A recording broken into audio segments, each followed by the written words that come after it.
Ang ganda naman ng aking na-bake ngayon.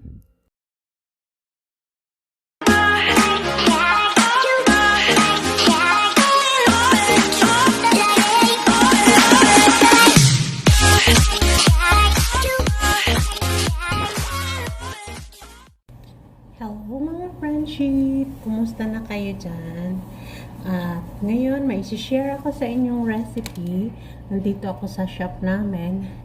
So, may isi-share akong recipe. Actually, meron na akong video nito, pero this is the other side. Kumbaga, upgrading na ano. This is the best-selling ko na cupcake.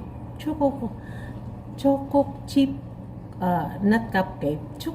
Choco chips muffin, and this is best selling sa aming coffee shop. So i-share ko sa inyo ang aking bagong recipe. So panoorin nyo guys. Una guys, before I forget, mag-ano tayo ng apron.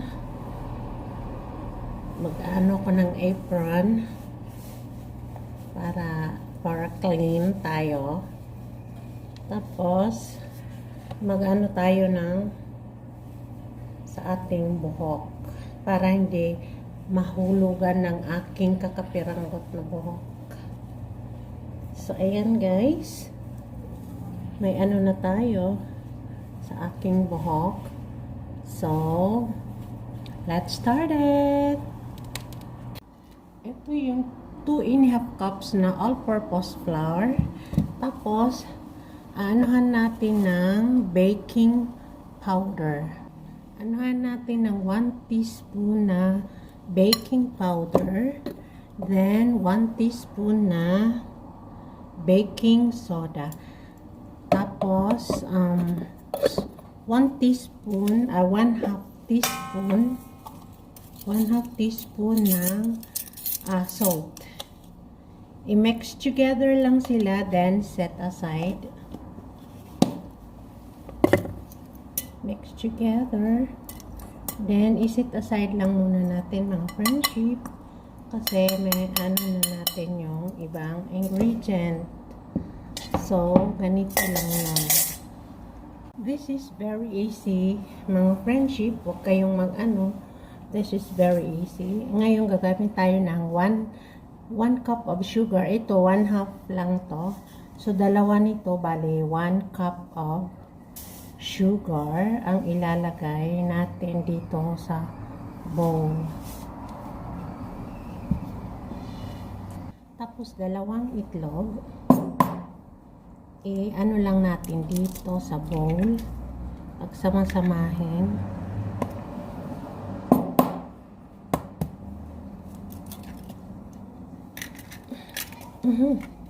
Sorry. Pagsama-samahin natin sa bowl. So, ayan. I-ano natin sa bowl. Oh, ayan. Ano natin dito sa bowl yung itlog.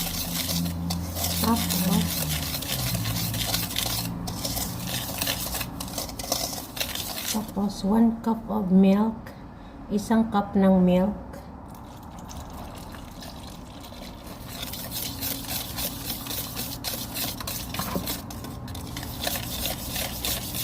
Tapos 2 teaspoon of vanilla. Ito yung vanilla. 2 teaspoon siya. Anyway guys, ilalagay ko sa description box dito kung paano yung mga ingredients. Hindi nyo na ano. Tapos guys, pag tunaw na yung ano natin, ilagay natin yung yung 1/4 cup. Lagyan natin ng 1/4 cup of vegetable oil. 1/4 cup siya ng vegetable oil. Then 1 cup ng melted butter. Guys, kung syempre mahal kasi ang butter, pwede nyo 1/2 cup ng butter at saka margarine. Pwede rin. Depende din naman sa margarine. Hindi yung star margarine na pangkalaman sa tinapay. Merong ordinary margarine guys na na mabibili para makatipid kayo. Tsaka after this video, marami akong tuturo sa inyo kung gusto niyo ng pangkabuhayan. Tips nito, kung gusto niyo makagawa nito, at saka wala kayong oven, pwede rin kayong gumawa ng no oven, yung fry pan. I-ano niyo sa mainit na yung kawali. Painitin niyo muna bago ilagay niyo itong yung gagawin yung recipe. Maano din yun, guys. Kaso gusto kong gawin yun, kaso wala akong time dahil maraming ang order. So ito, i-share ko lang sa inyo lahat, guys. So after natin itong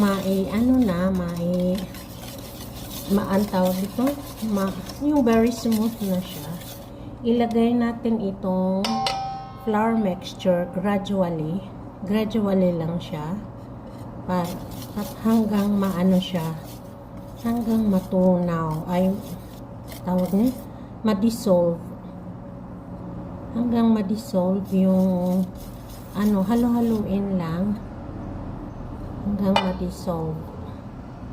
Ayan. Ayan. I-ano lang natin hanggang ma-dissolve siya, mga friendship. Tapos, ayan na mga friendship, na-dissolve na natin. Ayan, very smooth na siya.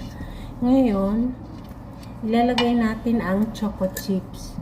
Wala siyang kundi bahala kayong mag-spread sa choco chips. Ilagay nyo, tapos, ayan ganyan. I-ano nyo lang, ihalo-halo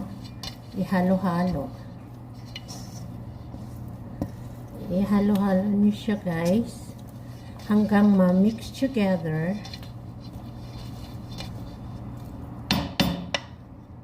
Tapos i-set aside natin for 30 minutes para mag-ano yung niya, para medyo tumubo siya ng konti. So, i-ano natin for 30 minutes.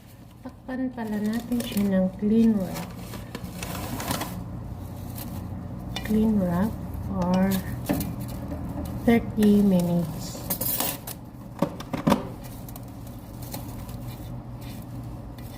Marami akong order nito, guys, kaya masarap siya, mabenta, tsaka very kaya sinishare ko sa inyo itong recipe, baka sakaling makatulong ako kung may gustong. So after 30 minutes, see you later. So habang inaantay natin, mga friendship, ang 30 minutes, ilagay na natin dito sa baking tray, muffin tray, yung itong mga papel, paper cup. Lagay natin isa-isa. Ayan. Ayan.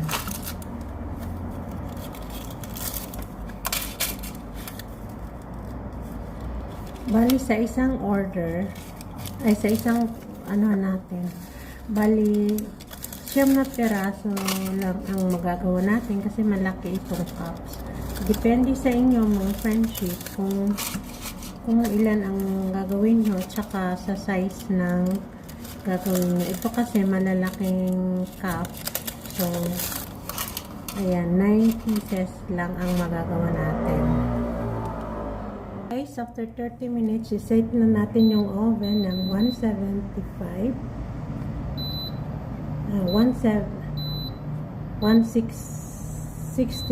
pala, 165. Set natin, preheat natin for 10 minutes. Yan. Preheat na natin, guys, ng 20 minutes. Ngayon, i-open na natin itong itong ating pinaalsa na mixture. So, gamit ko itong 1 tablespoon. Yun ang pagsusukatan ko. So, para pare-pareho ang laki at saka yung size niya. 1 tablespoon each. 3 tablespoon pala. 3 tablespoon each cup. Ganon. Para pare-pareho sila ng size.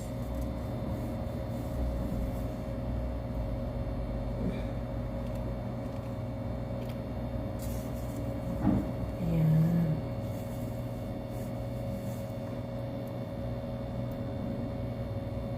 So, pupunuin natin lahat ang siyam na to. Ayan, tapos na siya mga friends. I-ano lang natin para maano siya, yung maano ba, flat.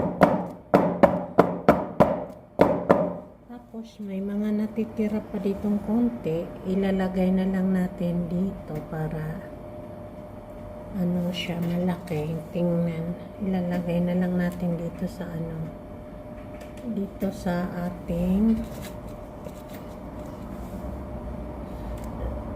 lahat sila lalagyan natin ng pakonti. Anuhan ko na to kasi siyam lang ng magagawa ko sa isang isang gawaan. 9 pieces. Kaya ayan. So yung hindi ko malalagyan, sorry na lang. At wala na talaga, inuubos ko lang, sayang. Ayan. Ayan. Sorry na. Ayan, isa-isa ng choco chips. Ayan, ito wala pa. Wala pang choco chips. After ng choco chips, guys, lalagyan natin siya ng sorry. Yan, nilagay ko dyan. Lalagyan natin siya ng brown sugar on top. Konting-konti lang ng brown sugar. Pampapula siya. Tsaka, very crunchy siya, guys, sa top.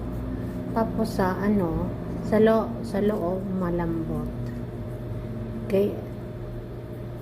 Pwede itong pangkabuhayan, guys, kasi ito yung best selling ko na muffin.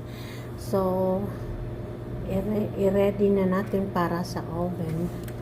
Ngayon mga friendship, ipasok na natin siya sa oven at i-bake natin for 30 minutes. Okay. Mainit yung oven. Mainit yung oven. Oh. Kainit. Ayan. Ayan na siya. Bake natin for 30 minutes. Now it's done. Ang sarap at saka ang ganda ng pagkakaano niya tubo. Ah, ganda.